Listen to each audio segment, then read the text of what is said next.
Salut à toutes et à tous et bienvenue sur iPad.fr pour le test d'un accessoire un petit peu particulier puisqu'à la base il est destiné à l'iPhone avec une application DJ qui s'appelle Vocalive et donc c'est un microphone qui est vendu par IK Multimédia une quarantaine d'euros, 49,99 voilà exactement. Et donc nous pour nous l'utilisation et l'intérêt surtout c'est de le connecter avec GarageBand pour iPad et vous allez le voir il fonctionne parfaitement avec celle-ci. Alors, le petit embout est comme ceci, c'est juste un jack 3.5 dans lequel vous allez glisser enficher l'iPad et vous gardez un petit jack également pour pouvoir connecter des écouteurs ou un casque audio. Alors, on va faire plusieurs tests.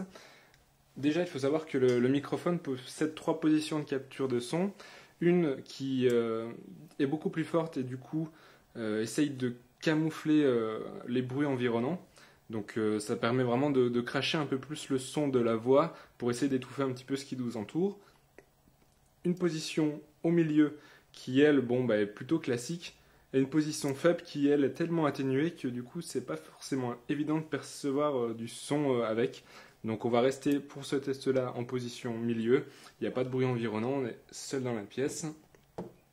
Alors on clipse comme ceci l'écouteur. Enfin, c'est pas un écouteur, mais on s'est compris. Donc, il l'a bien reconnu comme un casque d'écoute, mais ça fonctionnera également comme un micro. On va faire un test déjà pour juste une phrase bateau, pour dire qu'on fait un essai. Salut à toutes et à tous et bienvenue sur iPad.fr. Voilà. Vous l'aurez reconnu, c'est un petit peu la phrase qu'on utilise tout le temps dans les vidéotests. Là par contre on va pas pouvoir l'écouter, il faudrait brancher le casque, donc ce qu'on va faire, on débranche ici et on met lecture. Salut à toutes et à tous et bienvenue sur iPad.fr. Alors je sais pas si vous avez entendu, on va permettre de la remettre au début. Salut à toutes et à tous et bienvenue sur iPad.fr. Donc le son a un petit peu de souffle, c'est pas forcément rédhibitoire, mais on va pouvoir faire en fait la différence avec sur la même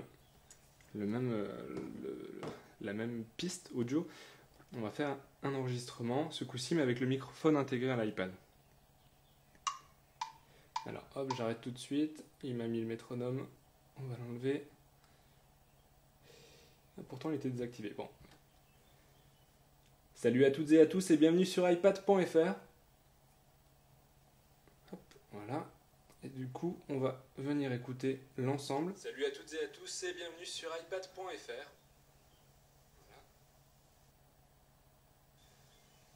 Salut à toutes et à tous et bienvenue sur iPad.fr. Donc là, je crois que la différence se sent quand même nettement. Enfin, j'espère en tout cas qu'à la caméra, vous l'aurez entendu également. Donc la première partie est... hop, on va revenir à la piste. La première partie est très...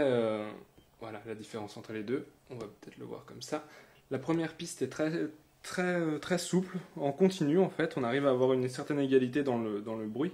Et dès l'instant où on enregistre avec le microphone de l'iPad, on voit beaucoup plus de souffle et beaucoup plus de bruit comme de l'écho. Pourtant, vous l'avez vu, on est resté en base simple, c'est-à-dire sans effet secondaire. Donc on va remettre encore une fois les deux. On va les relier un petit peu pour voir que ça dure un peu moins longtemps. Hop. Salut à toutes et à tous et bienvenue sur iPad.fr. Salut à toutes et à tous et bienvenue sur iPad.fr. Donc là, on a bien vu la différence. Alors ce qu'on va faire pour encore un petit peu améliorer ce test, on va rebrancher le micro. C'est pas évident sans regarder. Voilà.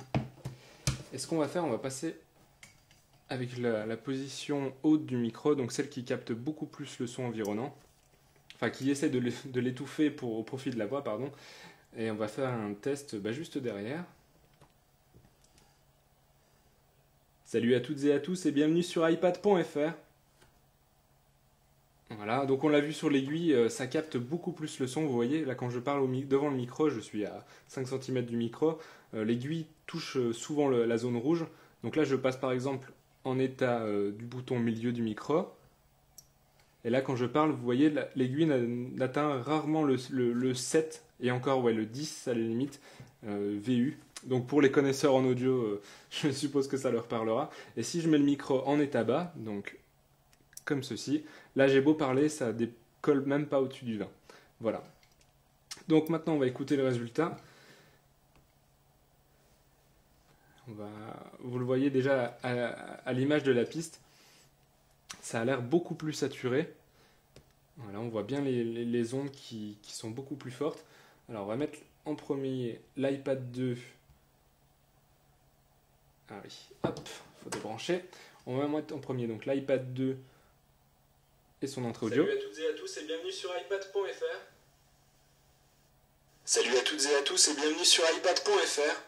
Hop, donc là vous l'aurez compris, ça crache, c'est beaucoup trop fort en fait pour une utilisation comme ceci.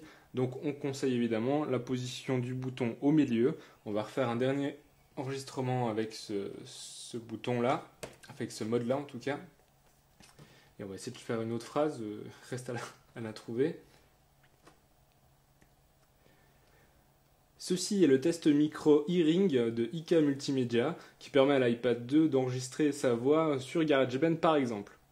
Voilà, une petite phrase. Donc là j'étais à 5 cm du micro également. On va écouter ça en débranchant. On met le son à fond comme ça. On peut peut-être espérer quelque chose. Ceci est le test micro e-ring de IK Multimédia qui permet à l'iPad 2 d'enregistrer sa voix sur GarageBand par exemple. Donc là la qualité pour moi est plutôt sympathique pour un accessoire qui permettra à la fois aux personnes d'utiliser ça sur iPhone pour un enregistrement occasionnel. Et si vous voulez essayer de pousser la chansonnette sur GarageBand, c'est quand même une autre façon qu'avec le microphone intégré.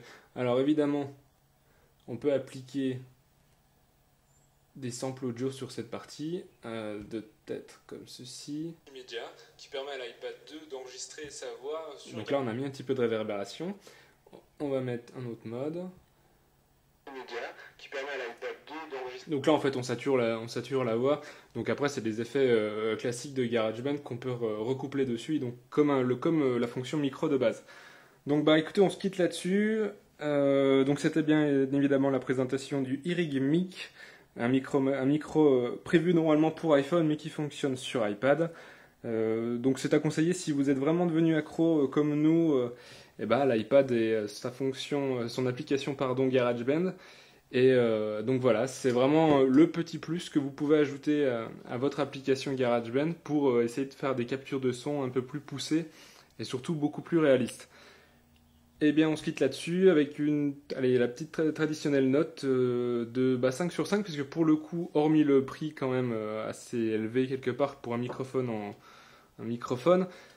enfin en tout cas ça dépend évidemment de la qualité de celui-ci, mais une soixantaine d'euros vis-à-vis de l'application qui va coûter 3,99, c'est vrai que c'est un petit peu plus délicat, mais si vous êtes passionné par ça, donc c'est vraiment une alternative qui peut s'avérer sympathique. Voilà, et bien écoutez, on se quitte là-dessus et on se donne rendez-vous sur iPad.fr très bientôt pour d'autres vidéos tests. Allez, bye bye.